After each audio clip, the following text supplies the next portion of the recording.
Good morning. This is Chris Robinson, Robinson Ag Marketing, with your pre-opening grain and livestock comments for today, Tuesday, August 19th, 2025. Uh, was the rally short-lived? We will find out. Lots of times, we have a little bit of a head start to Monday.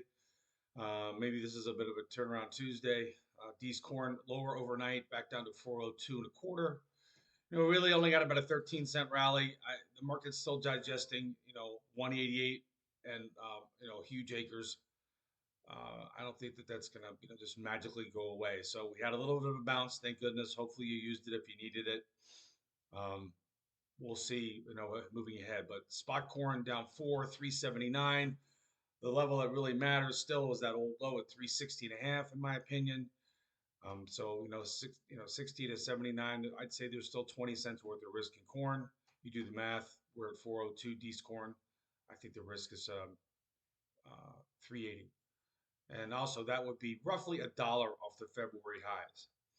I've seen that a lot in 30 years. Markets like to do 50-cent moves, dollar moves. It makes the computers happy. It makes the chart people happy. So if somebody calls up and says, what's the risk? Well, there's at least another 20 cents. So you can defend that or not. I would recommend defending it because the market always has a tendency to do stuff that nobody thought it could do, i.e., look at cattle. So overnight prices again down 4 and a quarter. These corn down 402 and a quarter. No beans basically unchanged, 1039 and 3/4. Remember, we had a really good bounce. We could not take out 1050. If you were holding on beans at 980, we're worried. And if you don't think 980 to 1050 at 55 cents is worth uh, doing something about, that's your decision. I believe that it is. Um, am I friendly beans? Yeah, longer term, I probably am because of the acres issue. But you got to remember, we had a huge crop in South America. Every time we turn around down there, South Americans are selling more beans to China. And that's been the number one issue with beans. China's sitting on their hands, and rightly so. If you're in negotiations with the guy that wrote the book, The Art of the Deal, are you going to sit on your hands if you can? I mean, I'm sure they read his book 1,000 times. So we do need a resolution to this trade issue. We do need them coming back. Historically, they took 25% of our crop. If you have a situation where you had a client that was worth 25% of your business, I think you go out of your way to try and figure out how to get that business back. That is just my opinion. And I think that eventually it will happen. I just don't know when. December wheat, again, moving lower with corn down 4.5 overnight, 420 and a half. Still worried about that continued grind lower there. Kansas City D's uh, at 521 and a quarter. December Chicago at 520 and a half. Roughly side by side. There's no premium there anymore. There used to be a nice premium back in the day, so that's something to watch. Minneapolis wheat continues to stay under $6. That's a big level for traders and speculators. At $6 level. Now we'll see. Are we on our way down to 575?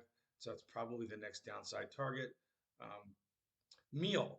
I've got some clients that are long meal. Why are they long meal? Because they're end users, right? If you consistently buy something, suppose you're somebody that you needed coffee in your business every day. Coffee, coffee, coffee, coffee. If coffee got to 9-year lows, wouldn't you step in there and buy some coffee? And that's really what that decision was made back um, a month ago when we hit those 9-year lows on July 29th.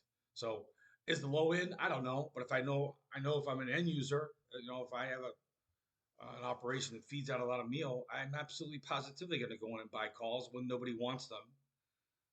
It's kind of like the Warren Buffett idea. If you think something's worth X and the crowd thinks it's worth half of X, have at it.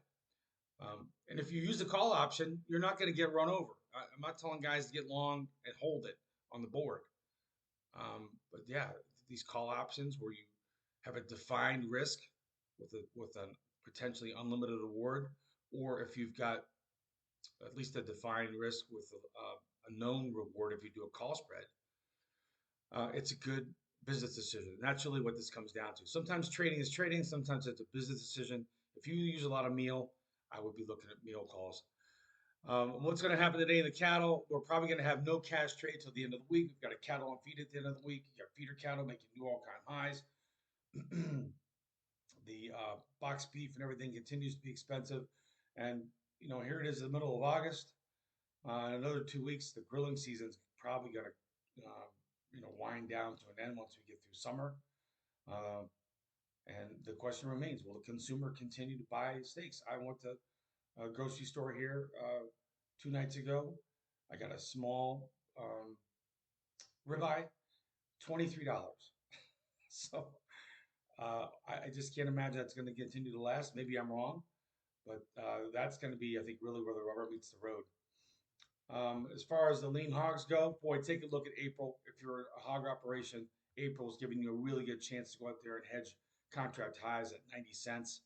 Does that matter to you? I don't know. Back in April, we were down almost at 75. So you do the math. Is $10 a contract worth hedging? I believe it should be something that you look at. This is Chris Robinson, Robinson Ag Marketing. Give me a call if you need some help. 312 638 8868. Have a great day. We'll be back at it this afternoon. Also, take a look at signing up for my daily letter. Comes out every morning and every weekend. The daily ones have key levels that we're looking at. The weeklies are more big picture, kind of calm everybody down and take a 30,000-foot view. After doing this for 30 years plus, I know that the big picture sometimes gets kicked aside.